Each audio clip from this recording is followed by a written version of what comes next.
Speaking of local government and speaking of things that are very much the business of local government, let's talk potholes. Potholes are usually not things that anybody likes, unless, of course, you're a road contractor and you need some work perhaps. Now, damaged roads have been a cause of frustration and damaged cars for quite a number of years, with the wet years we've had in the last few. It's been a regular feature of discussions on this program and others. Doesn't mean we've run out of creative ideas to put pressure on councils and Vic Roads to fix some of the damaged roads. Central Goldfields Shire Ratepayers Association have decided to encourage people to adopt a pothole. Wayne McHale is the president of the Central Goldfields Shire Ratepayers Association, and Wayne is with us. Morning, Wayne. Good morning, Steve. And how are you? I'm okay. Adopting a pothole. This is interesting. Why would you suggest people do this? Well, the whole reason with the pothole is the Central Goldfields Shire's satisfaction with the roads in 3 years have gone from 50% down to 38%. Right.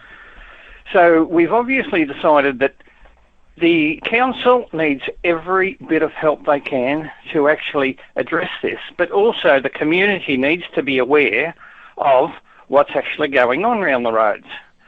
So we've decided, because we've got so many planners working for the Shire who don't have local knowledge, a lot of them are sourced out, is we thought we'd put a location, we'd put a photo of the pothole, put it up, so also the community can come in and have a look. So it's basically working with the council and Vic Roads, and also working with the community. So we sort of think it combines everything. Okay, so you're effectively letting council and Vic Roads know where the problems are by telling them about the pothole. So the adopting a pothole, does that mean a certain resident will commit to maintaining a bit of a watch on a pothole?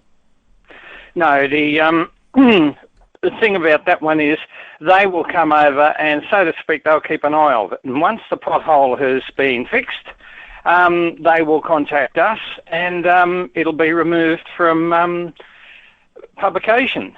So it's just keep an eye on it, and once it's fixed, we'll take it off. So again, that's also letting the community know that that's now been done, and we'll move forward. So basically, we're working alongside. Okay, so are you putting the potholes on social media, or are you using something like the Snap, Send, Solve system, which some councils use? Ballarat City Council uses that now.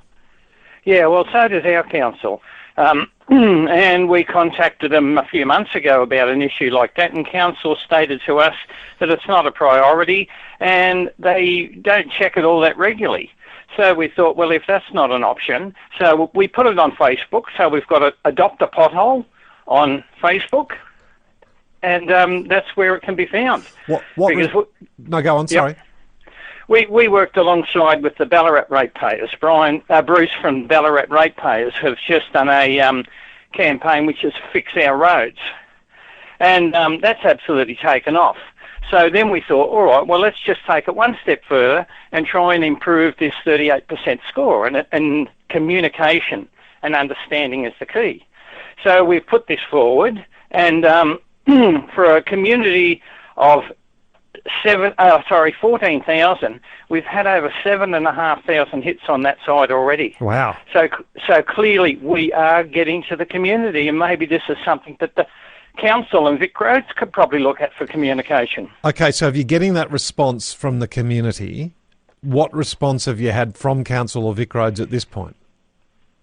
Nothing from Vic Roads. Mm-hmm. Council, much to our surprise, one of the councillors actually came in onto one of our threads and actually said this possibly may be counterproductive because there's so many different towns and you've only got stickers for 3 or 4 communities or towns. Yep. So we contacted Smart Picks in Ballarat, who do the printing for us, and blow me down, they said, look, we'll do small runs for you. So thanks to that councillor, we're now doing smaller numbers for each of them. So I'd say that's support from the council.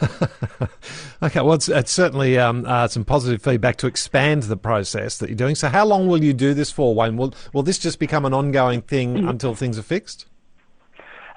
We will keep it up and running, and hopefully this will be something like our ratepayers group.